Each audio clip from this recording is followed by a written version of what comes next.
Muy buenas tardes, queridos alumnos. Lastimosamente no pudieron conectarse el día de hoy, pero voy a estar grabando la clase, así pueden ver. Mañana pueden entrar actualizados ya, ¿verdad? Es una materia un poco pesadita, un poco más pesada de lo que fue nuestra primera experiencia juntos, ¿verdad? Pero si bien con mayor tiempo, entonces nos va a dar la posibilidad de poder expandirnos un poco más y profundizar más ciertas áreas. Si bien hoy voy a dar una introducción pequeña, le voy a dejar algunos videos también para profundizar sobre los temas. Vamos a seguir al pie de la letra el material que tenemos, ¿verdad? Entonces, voy a compartir la pantalla ahora con ustedes para que puedan ver un poco también la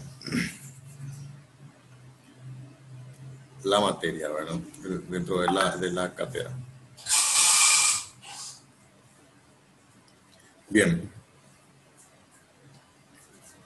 si centramos nuestra mirada, digamos, en lo que es la filosofía y tratamos de abarcar ciertos criterios, tenemos siempre algunas perspectivas que va a abarcar la filosofía, tanto en la parte sociológica de una sociedad en conjunto, como también desde una percepción personal. Esto van a ser las bases, digamos, del pensamiento filosófico y varios pensadores van a ser lo que extiendan esta perspectiva. Pero principalmente, cuando vemos de la construcción de los pensamientos, el pensamiento más primitivo por ahí que nos toca conocer ahora y que tenemos en sociedad como base, digamos, de todos los demás pensamientos y perspectivas de la vida, es la fenomenología. La fenomenología, como bien su nombre lo dice, el estudio de ciertos fenómenos. Ahí vamos a ver más o menos cuáles son esos fenómenos que son nombrados, ¿verdad? La fenomenología es un movimiento filosófico del siglo XX. Seguimos acá el material que van a tener también ahí frente a ustedes mientras voy exponiendo para que puedan seguir con la mirada, ¿verdad? Caracterizado por su pretensión de radical fidelidad a lo que es dado. O sea, acá la fenomenología, en pocas palabras, básicamente, lo que quiere dar a conocernos, a conocer para que nosotros realmente podamos percibir esto, es que las cosas no es que tienen una explicación dada a lo que nosotros le vamos atribuyendo a las cosas, sino que tienen un significado en sí. Como por ejemplo los sentimientos, sentimiento de amor, sentimiento de odio, de incomodidad, que están ahí, pero no sabemos cómo explicarlos, ¿verdad? Siempre decimos que la ciencia escapa de esas cosas y que no puede por ahí medir el amor, medir. Bueno, la fenomenología lo que trata es justamente de medir estas cosas, ¿verdad? La fenomenología estudia las cosas que no, o sea, observa las cosas que no se pueden explicar y le da un significado fantástico. A esto me refiero con, por ejemplo, inclusive las religiones, o si nos remontamos más profundo al, al, a la conducción que tienen las tribus mismas, ¿verdad? Los pueblos originarios, que tienen una visión platónica, una visión así espiritual, digamos, de las cosas, y que se mueve en base a la intuición. Esta es la palabra clave, ¿verdad? Es la conciencia y la intuición lo que va a mover el conocimiento de la fenomenología. La fenomenología aspira al conocimiento estricto de los fenómenos. Esta palabra puede inducir al error, pues con frecuencia la utilizamos para referirnos a las apariencias sensibles de las cosas. Apariencias que no coinciden con la supuesta realidad que debajo de ellas se encuentra. O sea, hay ciertas cosas que, por ejemplo, nosotros le podamos dar el significado a una piedra, ¿verdad? Tallarle una forma y decir, esta piedra es, no sé, un Buda, un perro, pero detrás de todo eso, en esencia, sigue siendo una piedra. La fenomenología lo ve así, saca los significados que nosotros le damos a las cosas y la interpreta así como son. Entonces, no le da explicaciones externas, no le da valor externo a las cosas, sino que solamente se enfoca en lo que son. Por ejemplo, también otro ejemplo podemos utilizar, qué sé yo, eh, la tierra. La tierra. Para algunos lugares, algunas tierras son más santas o son más especiales que otras, pero para la fenomenología la tierra es tierra. No es ni menor valor ni de mayor valor, sigue siendo el mismo, es la tierra. Tengo un ejemplo, pero también se aplica en el campo espiritual. Por ejemplo, a esto se le atribuye más el nombre de fenómeno justamente. Esto que se ve generalmente en el campo, los abuelos suelen contar mucho la experiencia que tuvieron con ciertos seres más mitológicos, ¿verdad? Como puede ser Yateré, Luisón, y las explicaciones de esas manifestaciones que dan, ¿verdad? Entonces la fenomenología no trata de explicar ni decir, no, esto pudo haber sido un hombre que está abandonado hace mucho tiempo, que parece descuidado y que se le pudo haber confundido como o pudo haber visto como una apariencia de lobo a la distancia. Entonces la gente creó una conciencia colectiva describiendo de que esa es un hombre lobo, y así salió el Luisón con él. Pero no, la fenomenología dice, no, ahí estaba Luisón, o sea, yo vi eso, está ahí, no puedo negar lo que vi, lo que vieron mis ojos. Y como decía, este es el pensamiento más básico, ¿verdad? Todos crecemos razonando de esta forma, ¿verdad? Todos razonamos tal vez cuando le conocemos a una persona y decimos, a mí este me da buena vibra, este me da mala vibra, me da una buena percepción, tengo una buena intuición sobre esta persona. Y esos son lenguajes que nosotros utilizamos demostrando que nos basamos justamente en este pensamiento, ¿verdad? La fenomenología está tan incrustada en el hombre, tan arraigada a nosotros, que para que nosotros podamos ver desde otra perspectiva, tenemos muchas veces que cuestionar esa fenomenología, ¿verdad? Hoy en día existen ciencias que tratan de explicar justamente como la neurociencia, cómo esos fenómenos que parecieran ser externos terminan siendo productos internos, intrínsecos de la mente. El lema de este movimiento es el de plagarse de las cosas mismas, ¿verdad? Ser fiel. Bueno, vamos a buscar qué más dice acá. La intuición, la perspectiva cognoscitiva, el objeto conocido que debe hacer presente a una persona intelectual.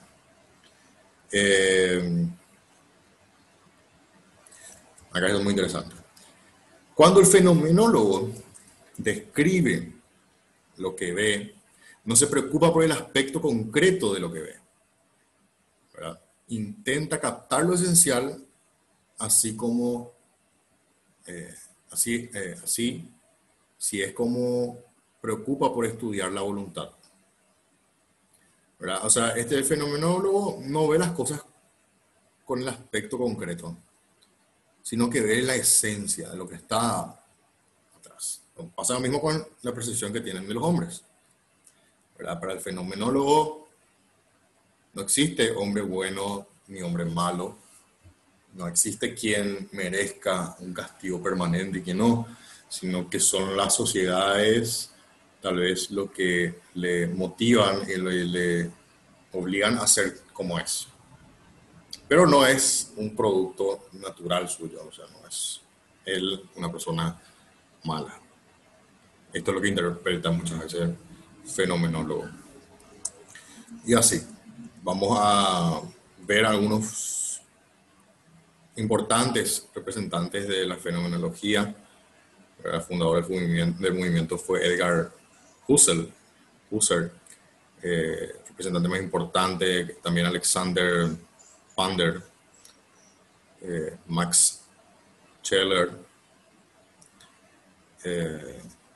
Dietrich von Hildebrand y Martin Heidegger, que por ahí uno de los más importantes. También Jean-Paul Sartre y Maurice Merleau-Ponty. Le voy a pedir ahora que pausen el video y vuelvan a leer el material en este momento, y posteriormente a eso hagan este completo que tienen acá. Un solo ejercicio con 3 preguntas que le hacen para completar.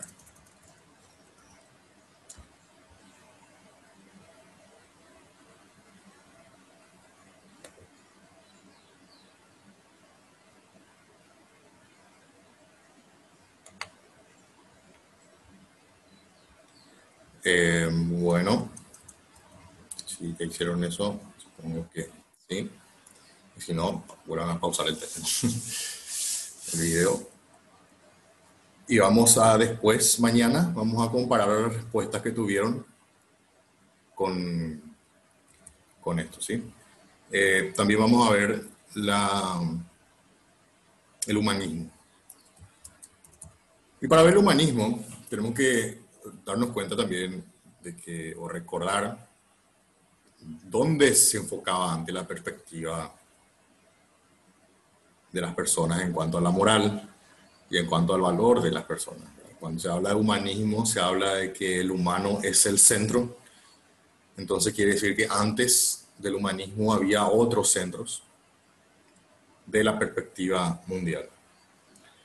Bueno, en primer lugar, la cultura era teocéntrica. Teníamos una perspectiva basada en un ser divino, que él ponía las reglas a las cosas y eso determinaba la conducta de las personas. Por otro lado, también tenemos el pensamiento naturalista, que se enfoca y pone en el centro de la naturaleza misma como el principal personaje que va a determinar también justamente las reglas de juego. Y por otro lado, tenemos al humanismo, que pone al humano justamente como principal figura preponderante en este mundo. Y dice, en sentido general, humanista se le llama a todas las teorías filosóficas que destacan el valor del hombre frente al resto de las realidades, ¿verdad? O que desarrolla una tesis principal a partir de la reivindicación de los valores humanos. En sentido estricto, recibe el nombre del movimiento, aparece en Italia a finales del siglo XIV y se extiende por países europeos durante el siglo XV al XVI. El humanismo renacentista. El renacentismo era el movimiento cultural, político y artístico que hubo en Francia, donde justamente a través de las pinturas trataban de cuestionar al movimiento religioso que había en ese momento.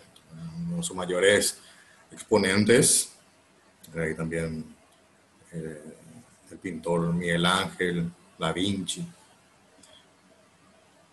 Seguimos. El humanismo renacentista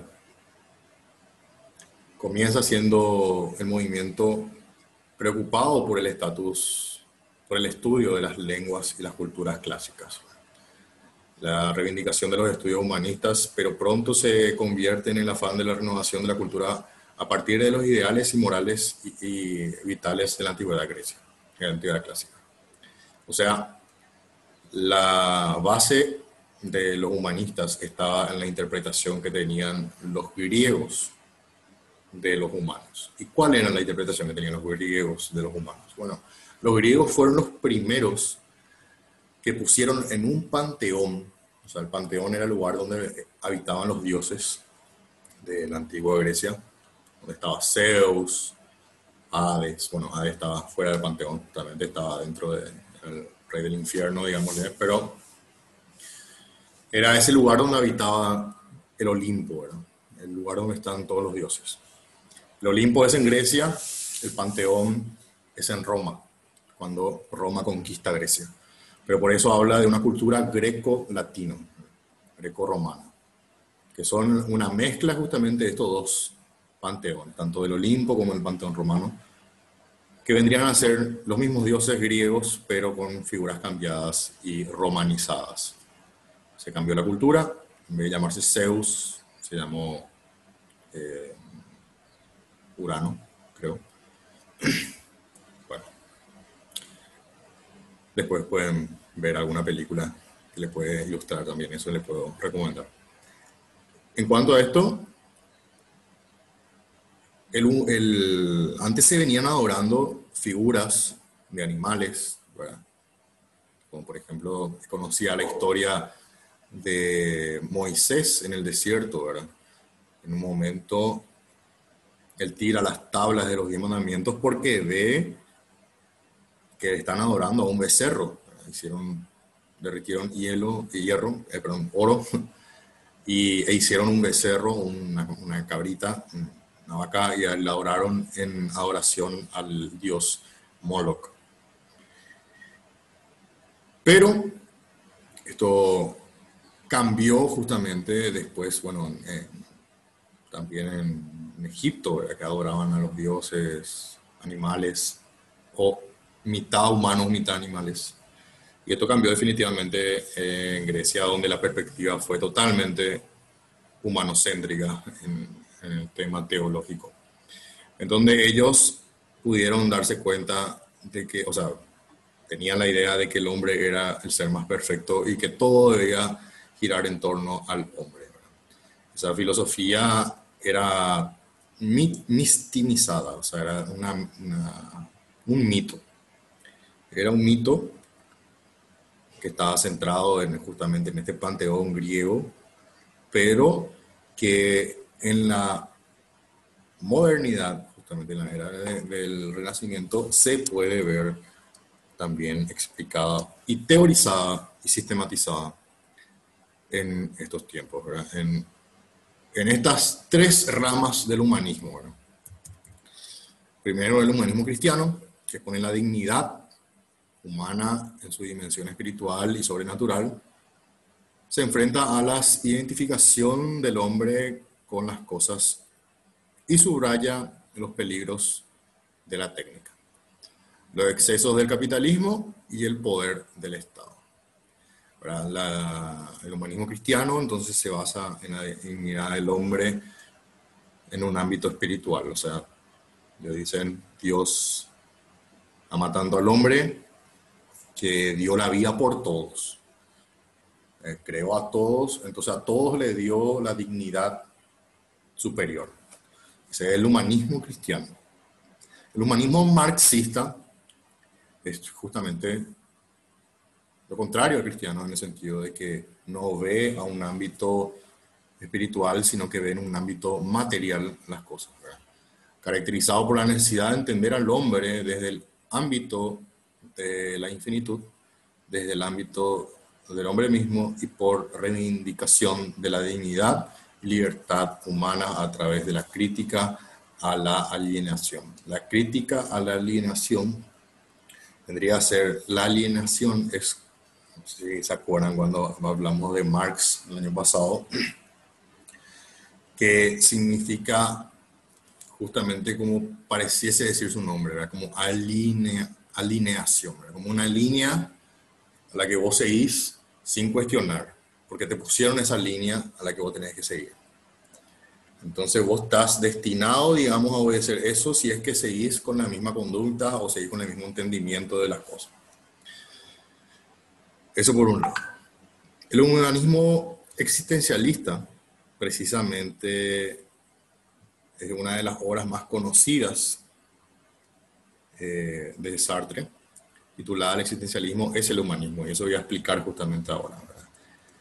¿Por qué dices, Sartre, que el existencialismo es el humanismo, ¿verdad? No, dice que el humanismo, porque es una filosofía de acción y de libertad y dignidad, dice.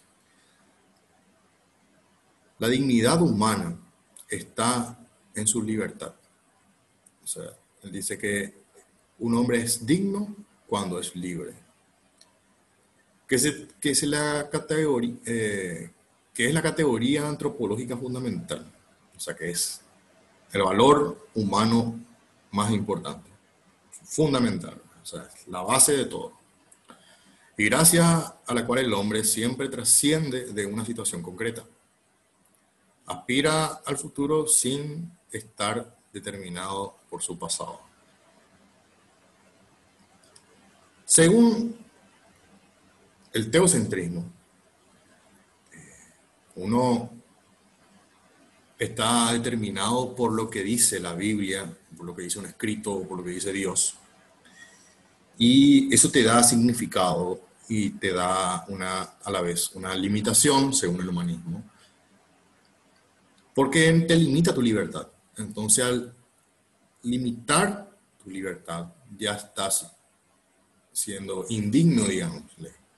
No está tu dignidad en tus manos, ¿verdad? No puedes trazarte metas a largo plazo porque estás pensando en que el destino ya está determinado, tal vez.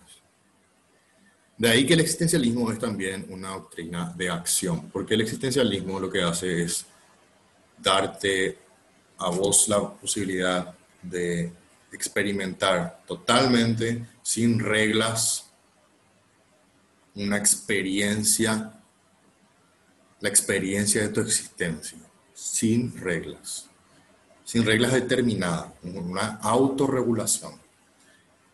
Y bueno, hasta ahí va a ser la clase de hoy. También lean esto, lean acá otra vez el material y vuelvan a completar esto, ¿verdad? Y mañana vamos a estar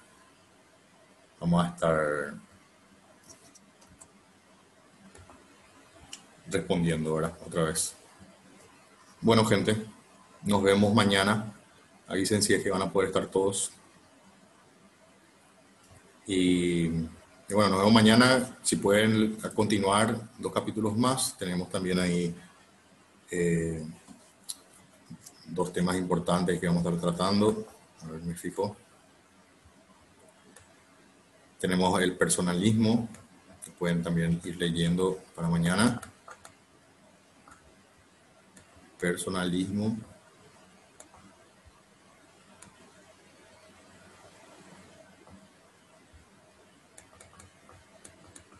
Comunitarismo.